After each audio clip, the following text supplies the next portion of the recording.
Começa mais uma edição do JR 15 Minutos, o podcast da Record TV que aprofunda as notícias que mais mexem com a nossa vida.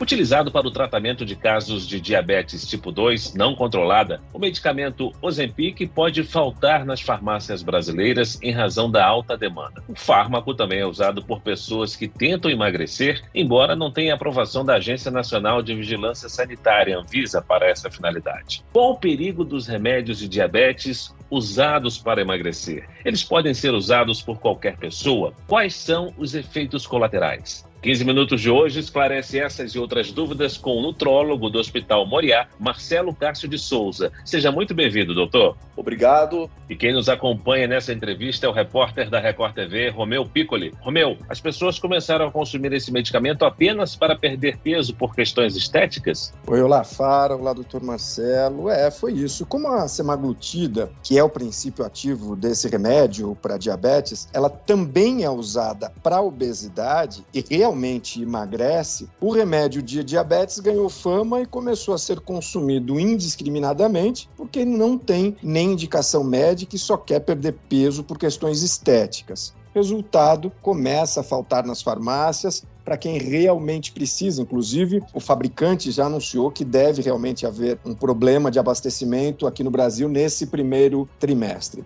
Eu pergunto para o Marcelo como é que a semaglutida age no organismo. Olá, Romeu. A semaglutida é de uma família de medicações chamadas incretinas, que foi desenvolvida para o tratamento do diabetes e viu tanto que na bula que tem hoje do Ozempic está como efeito adverso perda de apetite e perda de peso. Como aconteceu anteriormente com Victoza, Saxenda, e agora vai acontecer com o Ozempic, Wegovy, na nova bula devem vir como indicação médica, aí sim, numa nova concentração, como uma das medicações para o tratamento da obesidade. Mas o que a gente tem visto, como você falou, são pessoas que estão dentro da faixa de peso normal, apenas, tipo agora, para um projeto verão, querer perder 2, 3 quilos e fazer uso da medicação sem acompanhamento médico. Doutor Marcelo, medicamentos inicialmente estudados para o tratamento de diabetes ajudam no emagrecimento, mas não podem ser utilizados por qualquer pessoa. Esse hábito é um risco para a saúde do paciente? Sim, é um risco. Ele tem algumas contraindicações absolutas: diabético tipo 1, paciente diabético 2 descompensado, paciente com história de carcinoma medular de tireoide e paciente com histórico de familiar de doenças neuroendócrinas, também é uma contraindicação absoluta. Pacientes com problemas de litíase renal, barro biliar, merecem uma atenção. O paciente que tem algum problema de tireoide, um acompanhamento mais de perto, porque o uso da medicação pode desencadear a ascensão desses tumores ou algumas doenças, conforme já constatado em estudos. Ô, doutora, esse não é um medicamento barato. Por exemplo, aquela caneta de 1 miligrama, que é a dose mensal, né? O custo está cerca de R$1.000. Se for para emagrecer, a dose recomendada seria até maior, porque nos casos de obesidade, embora o pessoal use de uma forma, como a gente falou, indiscriminada. Agora, apesar desse valor alto, está faltando. E qual é a consequência para o diabético de ficar sem esse medicamento? Ontem já tive a experiência de um paciente que rodou 3 farmácias para conseguir comprar uma única caneta de 1 miligrama. Algumas pessoas, efeito Brasil, já estão começando a fazer estoque, sabendo porque foi anunciado, está faltando nos Estados Unidos, o laboratório anunciou no Brasil, já querendo fazer estoque para guardar. Então, isso que estava, essa previsão de faltar o medicamento no final do semestre, já está acontecendo agora, no segundo mês do ano. O diabético, como é que ele deve fazer? Se ele não encontrar esse medicamento, acredito que tenha que substituir, ele tem que procurar o médico. Qual é a recomendação? Ele tem a caneta com dosagem menor, ele tem uma versão oral, ou tem a liraglutida, que é a droga que precedeu a semaglutida, com efeitos inferiores, então teria que trocar de medicação. Então tem, das mesmas famílias tem, mas a eficácia, a comodidade de ser uso semanal é um regresso muito grande que os doentes que têm necessidade de fazer vão ter que fazer de mudar de dosagem ou de medicação para poder manter o seu tratamento em dia. Mas não dá para ficar sem, né? Não dá. Se tirar, vai parar até quando você faz a retirada abrupta do medicamento, você para, aquela saciedade que você tinha, aquela perda de apetite, ela vira, você tem um rebote muito grande, a pessoa sente uma fome muito maior do que tinha e aí todo o tratamento vai por água abaixo. Agora, doutor, o próprio fabricante admite uma eventual falta do produto no mercado a curto prazo. A restrição da venda, o fornecimento do produto podem ser uma alternativa para driblar o problema? Sim, como já foi feito com os antibióticos, houve um controle muito bom da venda da antibiótica, do uso sem necessidade, usando antibiótico, que é para tratar uma infecção, usando no lugar de tratar infecção ou doenças virais. O uso da receita, ou também, como a gente viu na época da Covid, a necessidade de receita para cloroquina ou para ivermectina, inibiu um pouco o uso indiscriminado de medicações. E no caso dessas incretinas, seria extremamente interessante que tivesse a necessidade de receita, porque a pessoa que tem o poder financeiro e consegue, vai lá, compra, e as pessoas que têm necessidade de fazer uso ou estão num tratamento contínuo com acompanhamento, vão sentir a falta da medicação. Doutor, as pessoas tomam vários medicamentos com o objetivo de emagrecer de forma rápida. A Anvisa proíbe sempre a comercialização desses produtos. Esses medicamentos podem causar a morte? Um dos efeitos colaterais que tem do medicamento, devido àquele quadro de diminuir o fluxo intestinal, que é náusea, constipação, pode ser também um sintoma de uma litíase biliar, como pode ser sintoma de uma pancreatite.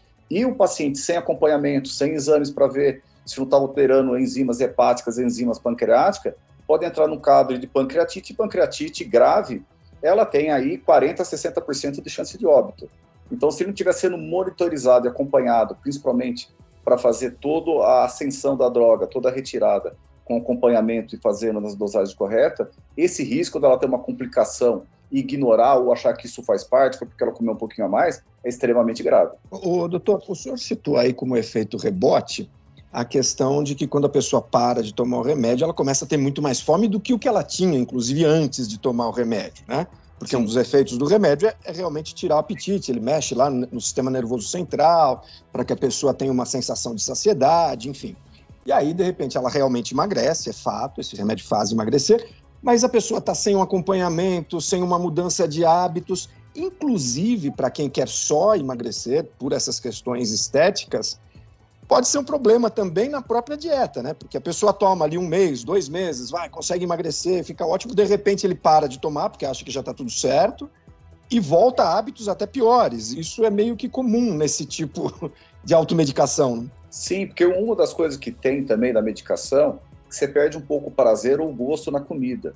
Então você pode, se não tiver um acompanhamento nutricional, fugir para os alimentos mais saborosos, que são geralmente os alimentos de menor valor nutricional. Então é cair em doce, cair em comidas muito salgadas, você fica com dificuldade ou perde o prazer ou a dificuldade de digerir uma proteína animal, uma carne, e você vai para alimentos de mais fácil digestão, porque daí desce, com maior índice calórico, às custas de gordura ou carboidrato ou açúcar, e no fim você vai acabar perdendo músculo, que é o que ninguém quer, e uma perda de gordura, que é o que as pessoas estão buscando, de forma menor e errada. E essa desnutrição proteica causa grandes problemas ao paciente. É aquela coisa de que não tem solução mágica para emagrecer, né? Não é um fator só, não é um remedinho mágico que vai resolver, né? Sim, ele pode ajudar na compulsão alimentar, na fome central, na sensação de saciedade maior, que é a função dele. Mas se você não tiver uma dieta balanceada, acompanhada, de você priorizar a manutenção dos nutrientes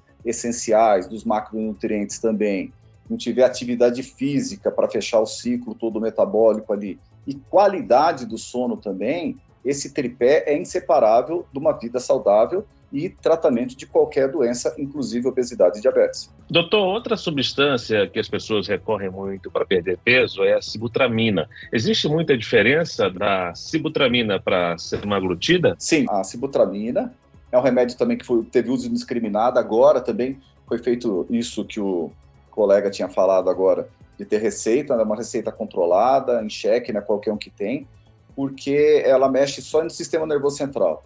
Ela mimetiza a noradrenalina no cérebro, mais ou menos que nem as anfetaminas antigas, e dos remédios que eram os antigos antidepressivos, que também foram alocados para a medicação, ela é extremamente eficiente, só que aumenta muito a pressão e irritabilidade do doente. Mas também é uma arma poderosa que tem, mas elas atuam em sítio totalmente diferente, podendo até ser usado junto as duas. Mas a semaglutida não pode e não substitui por sibutramina ou qualquer outro remédio de ação central para a inibição do apetite e auxiliar na perda de peso. Antes de aderir a qualquer método para emagrecimento, o importante é procurar um especialista, né? Sim, você pega casais, pessoas iguais, às vezes uma se adapta muito bem, vamos dizer, com sibutramina, que você citou, às vezes o outro é só um transtorno compulsivo episódico, vai com inibidor de serotonina, o outro precisa de uma anfetamina, uma outra droga de ação, ou às vezes os remédios dopaminérgico, Bupivaltrex, você tem outras combinações que pode ser, e você pode apitar naquele doente dependendo da quantidade de peso.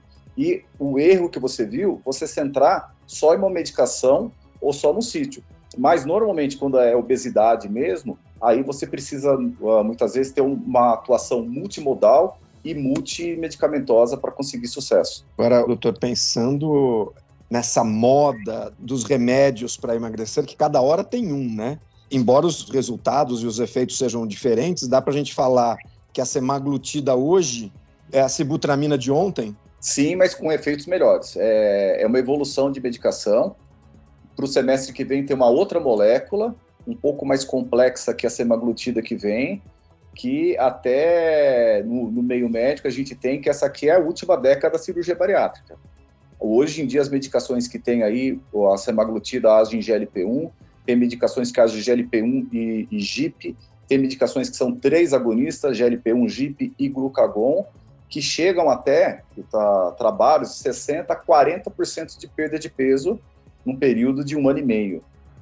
A semaglutida chega em torno de 15 miligramas, a nova medicação que está para chegar a partir de 21% de perda de peso em 72 meses, que é mais ou menos 60 meses, que são os estudos feitos aí, com resultados iguais, e no caso dessa nova molécula, até superior à cirurgia bariátrica. O problema é que o leigo, ele escuta essas coisas de que não, a semaglutida, ela emagrece e tal, e aí você tem uma conjunção ali de dificuldade no acesso ao sistema público de saúde, acesso fácil à internet, que tem um monte de magos aí dando fórmulas mágicas para emagrecer, que a gente sabe que são um risco.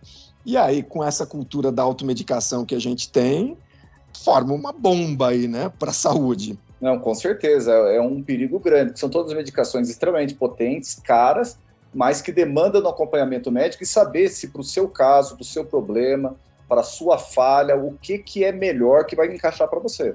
Não tem uma receita de bolo.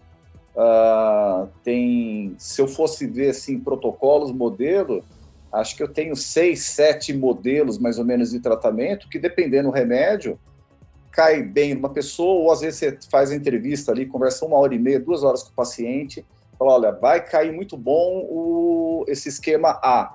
E, no fim, a pessoa chega a ter efeito colateral, e o esquema C, que você achou que não seria adequado para ela, casa que é uma perfeição, o paciente adere ao tratamento, consegue, não tem efeitos indesejáveis, e consegue fazer perda de peso. Esses medicamentos para controlar a diabetes, a obesidade, podem apresentar uma série de efeitos colaterais físicos, conforme o senhor disse, doutor. Mas também pode afetar a saúde mental? Um pouco, porque dentro da síndrome da obesidade, o componente emocional é bem grande. O fator emoção, comer, a compulsão de comer, você tem, eu diria que até uma parte mais de cabeça do que de intestino. O problema é muito maior de comportamento. Se você perguntasse para mim hoje, quem é o médico ideal para tratar, o endócrino, o nutrólogo, muitas vezes mais o psiquiatra, a terapia cognitiva, a terapia de fazer é tão importante quanto às vezes a medicação. Mas as pessoas não dão valor para o tratamento, porque muitas vezes a compulsão de comer ou aquela libido exacerbada é um problema muito mais emocional do que metabólico. Tem casos que é o diabetes, tem caso que é tireoide, tem caso que tem uma resistência, mas o componente emocional na síndrome da obesidade, no complexo do paciente obeso, é extremamente importante e precisa ter, porque você tirando muitas vezes esse prazer que ele tinha de comer, que era o porto seguro dele ali, chegar e jantar, fazer alguma coisa, você tirar aquilo da vida dele de uma hora para outra é bem complicado, ou ele não ter mais aquele prazer, aquela serotonina com hiperglicemia ali, aquilo vai fazer falta, ele vai pegar para outro. É muito comum a gente ver pessoas que, cirurgia bariátrica, ou às vezes esquemas terapêuticos muito agressivos, que cai troca muitas vezes o doce, o pão, pelo álcool. Aí fica pior ainda. Muito bem, chegamos ao fim desta edição do 15 Minutos. Agradeço a participação do nutrólogo do Hospital Moriá, Marcelo Castro de Souza. Muito obrigado, doutor. Obrigado a vocês e obrigado aos ouvintes. Agradeço também a presença do repórter da Record TV, Romeu Piccoli. Eu que agradeço, Fara, sempre um prazer estar aqui. Obrigado, doutor Marcelo, e a todas as pessoas que nos acompanham. Até a próxima.